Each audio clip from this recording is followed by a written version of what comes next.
the Supreme Court in June 2005.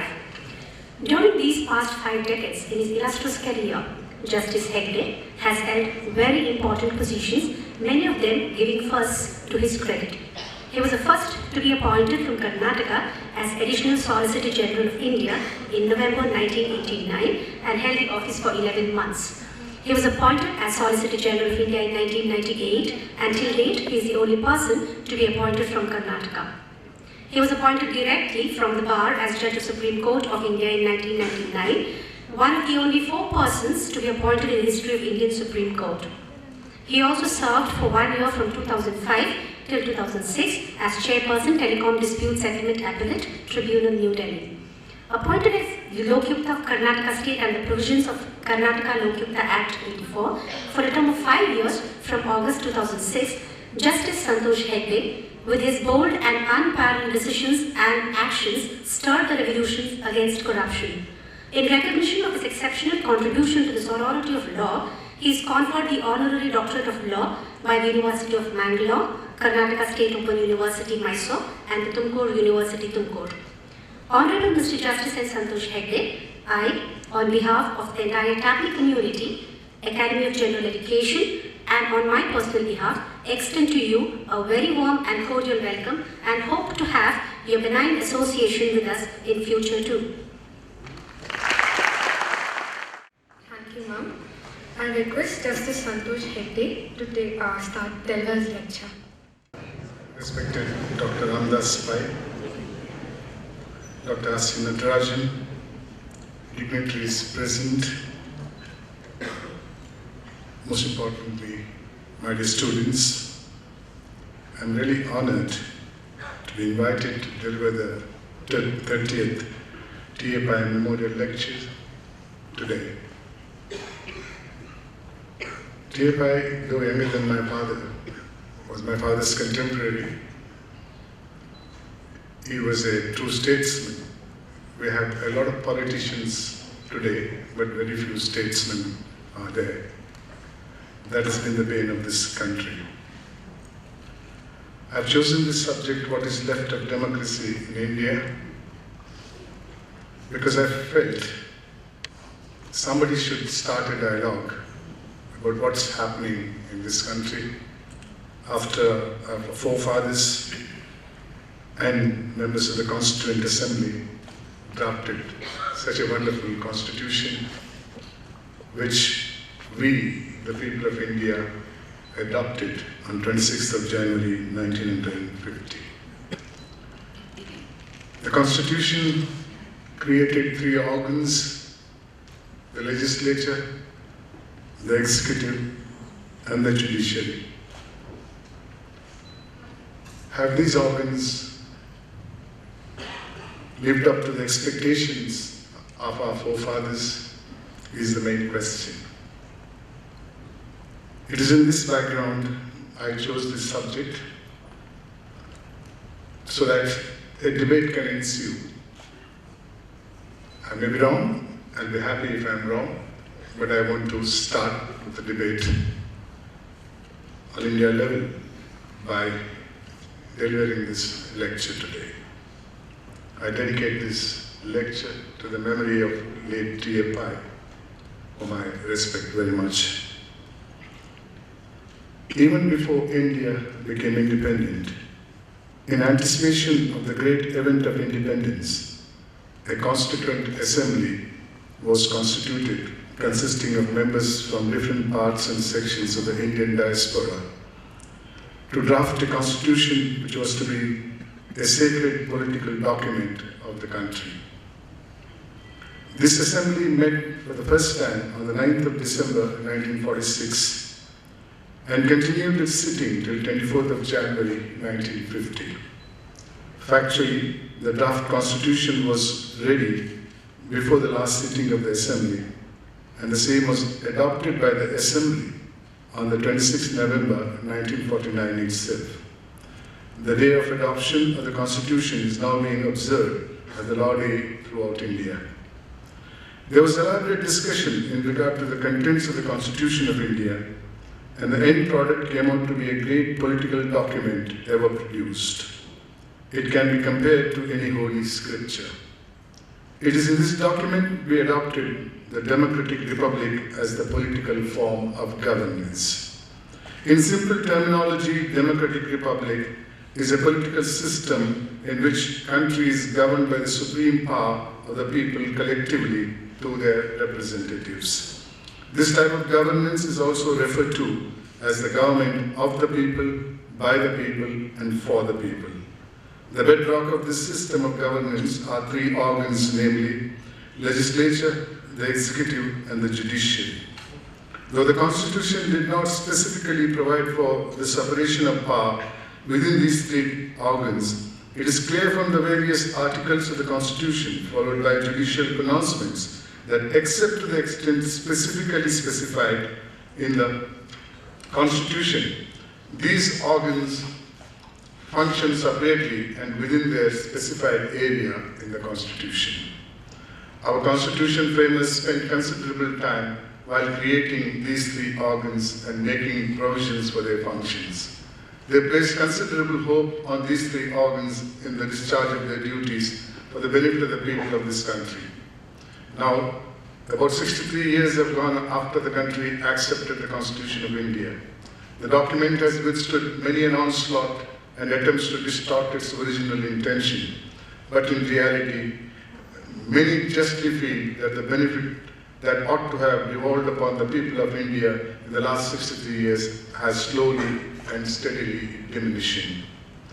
It is in the above situation I chose the subject, what is left of democracy in India, to highlight on the degeneration in values in the functioning of our constitutional organs. In the above endeavor of mine, I think it is more appropriate for me to point out what was in the mind of the members of the Constituent Assembly when they proposed to create these three organs within the framework of the Constitution. While discussing the formation of the legislature, both at the center and at the state, very many views came for consideration. Dr. B.R. Ambedkar wanted certain additional qualification to be fixed for candidates so that they could discharge their duties efficiently in the House. Hence, he moved the draft Article 68A, which presently Article 83 in the Constitution. In support of the article, Dr. Ambedkar spoke, and I quote, "Sir, the object of the article is to prescribe qualification for a person who wants to be a candidate at an election. Generally, the rule is that a person who is a voter, merely by reason of that fact he is a voter, becomes entitled to stand as a candidate for election. In this article, it is proposed that while being a voter is an essential qualification for being a candidate, a voter who wishes to be a candidate must also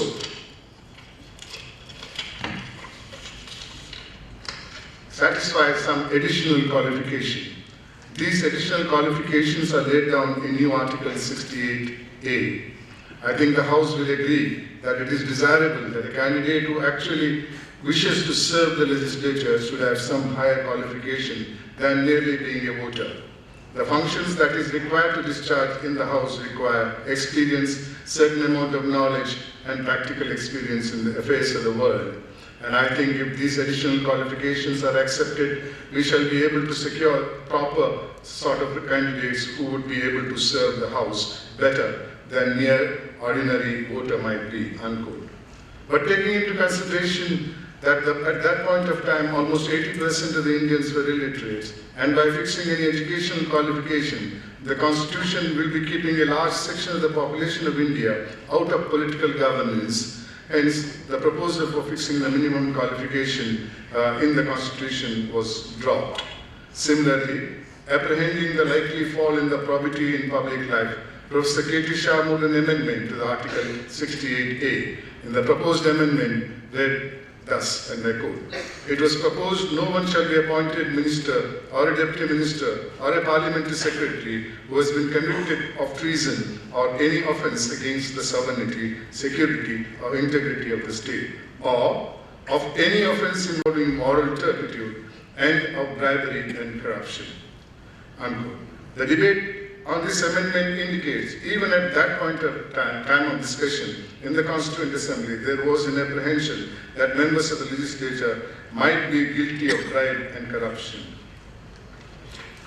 After Professor K.T. Shah spoke as above, Sri H.V. Kamath brought to the notice of the House a news item that appeared in the Free Press Journal of Mumbai, dated 8 September 1948, which reported, and I quote, "The cabinet includes one person who is convicted black marketeer, and although it is said that his disability is resulting from his conviction in a court of law, which was constituted formidable hurdle in the way of his inclusion in the interim government, was graciously removed by the Maharaja," unquote.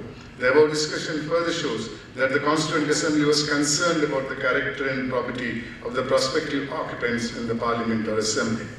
Members of the Constituent Assembly were also very much concerned about the protection of the members of the Executive. Therefore, they provided for protection starting from their recruitment, their service conditions, removal under Part 14 of the Constitution. Article 309 provides for recruitment and conditions of service of the persons serving in the Union of India. Article 310 provides for tenure of office of the persons serving in the Union or state.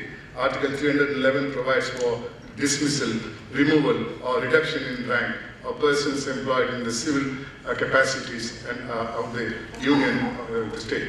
A perusal of these articles shows the concern of the constitution makers to create a sense of security amongst the executives.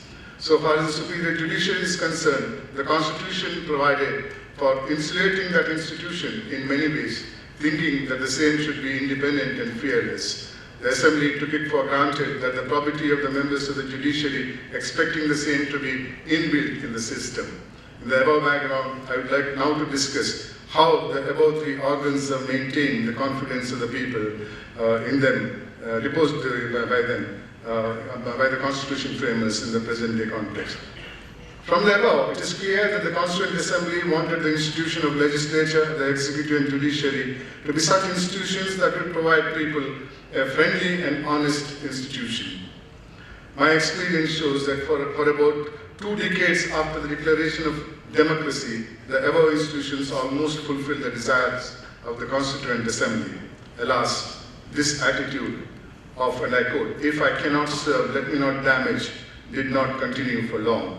The degeneration in the elected office became prominent from the decade of 1970, and the same decay continues.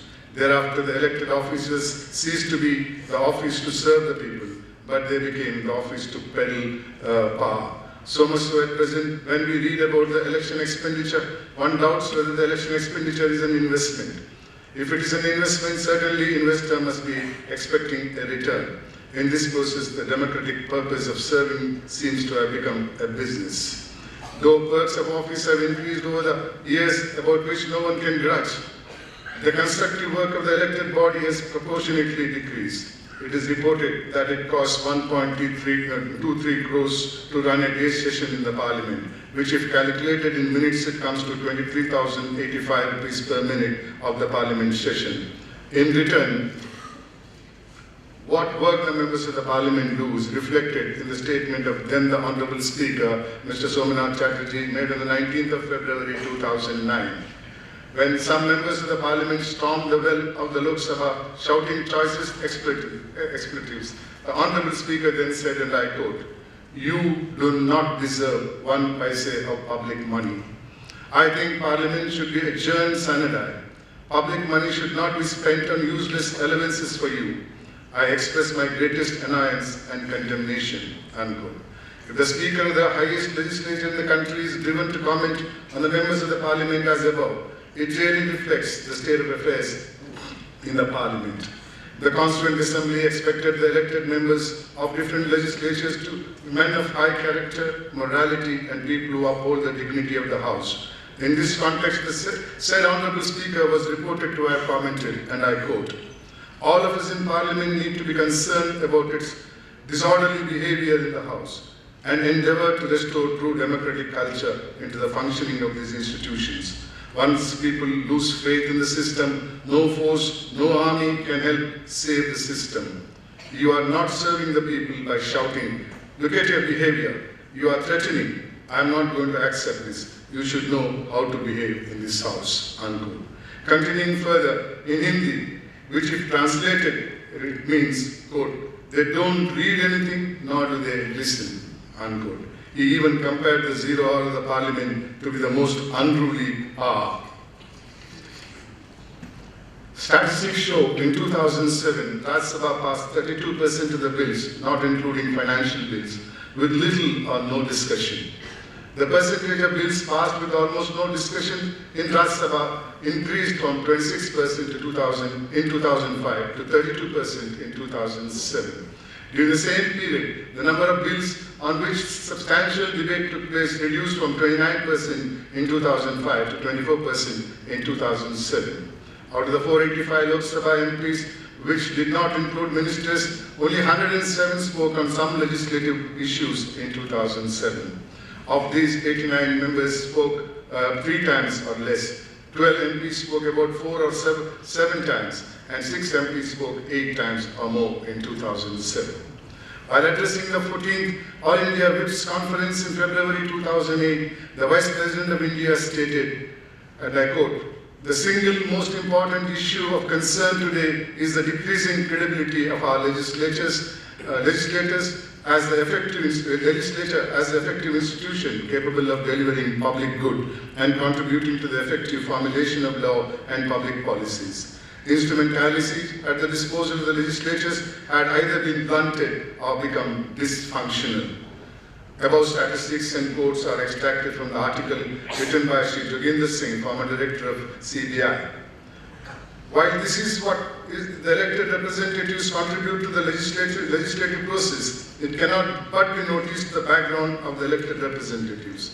A recent statistics in Election Watch indicates 150 MPs in the current parliament have criminal records, an increase of 7.2% over the previous Lok Sabha. There are 412 criminal cases against all MPs, but together there are 12 MPs with serious criminal charges against them, which is 1 in every 13 MPs. While this is the criminal background, an article published in Deccan Herald dated 19th November 2009 under the title "Business of Politics: Why Madhukoda is Not an Exception," quote, "An analysis of recontesting candidates for the last Lok Sabha elections revealed that the average asset value of increase of all these MPs was 287%, equal to 2.75 crores for each MP. Maximum asset increase was 9.137%. Surely this is the business to be in if there was one," unquote. In another article published in Times of India, Bangalore, dated 30th of November 2009, under the title "Netas Double Their Fortune," unquote, it is specifically mentioned phenomenal financial growth of certain elected representatives. It notes that former Chief Minister Madhukoda is being investigated for allegedly building a 4,000 crore empire stretching from Liberia to Thailand. He began his career as a daily wager. One of his cabinet colleagues once lived in Indra Awas Yojana, has now 2 bungalows worth 18 lakhs. He was once landless, now he boasts of more than 19 acres of land. He owns 2 Ford SUVs, a tractor, a motorcycle. Another colleague of Chief Minister in the cabinet did not even own a motorcycle, now has a Scorpio and a house worth 55.54 lakhs and a dairy farm. Another MLA of the same state was once a rickshaw puller in 2005. He showed his worth as 45 lakhs, which grew to over 1 crore in 2009. Nobody can grudge their financial success, but the question still remains, where from this money came and at whose cost? The answer for this question is not far to seek. That apart, if India is a land of fortunes, it should be across the population and not confined to the elected people only. The factum of corruption in politics is known to almost all in India. Many people in high positions have expressed their views in this regard. As noted earlier, the Honorable Prime Minister, in his speech made on the 15th of April 2007, while addressing the 2006 batch of IAS probationers, said, and I quote, "The barriers of administrative and political corruption should be tackled by the upcoming bureaucrats and quality of governance be improved at all levels to build an India worthy of our dreams." His Excellency, the Vice President of India, has been quoted in Hindu on 23rd of November 2009 under the title "Corruption, a Serious Challenge," says Ansari, unquote, which reads thus, quote, Corruption is an ailment that is pervasive, cancerous, and multidimensional. In moral terms, it corrodes the social and political fabric of the society and increases injustice in its legal implications. It results in disregard for the rule of law. In its developmental aspect, it tends to distort the decision-making process, shades the legitimacy of the state and its capacity to exercise sovereign functions, including ensuring law and order for the citizens. It has emerged as a significant threat to the national security, unquote. These statements speak volumes about the probity in public life, which was the hope of the constitution framers. The seriousness with which the elected representatives function in the House and what transpired in the Lok Sabha during the question hour on 30th of November 2009, reported in Times of India as follows, quote, "It's often described as the essence of parliamentary democracy, the mandatory 1 hour in the morning when MPs can question minister in any way and follow it up with supplementary questions. So it is treated by the MPs. You can also tell from the minister's performance how thoroughly he understands the working of his ministry. Yet on Monday, the questionnaire fell through as MPs after MP, cutting across the party line, who had listed their names for questions were found to be absent.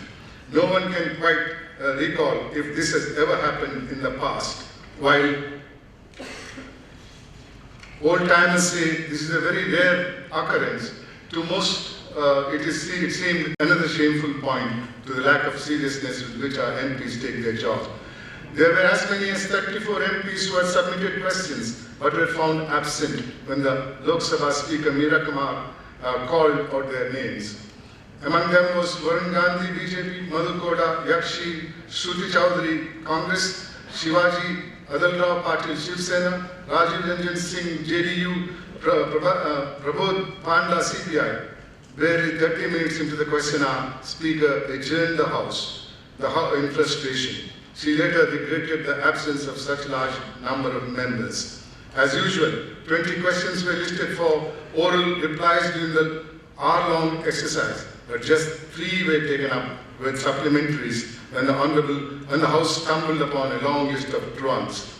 Very first question listed against Congress MP Harsh Vardhan was to Defence Minister A.K. Antony, but the member was absent.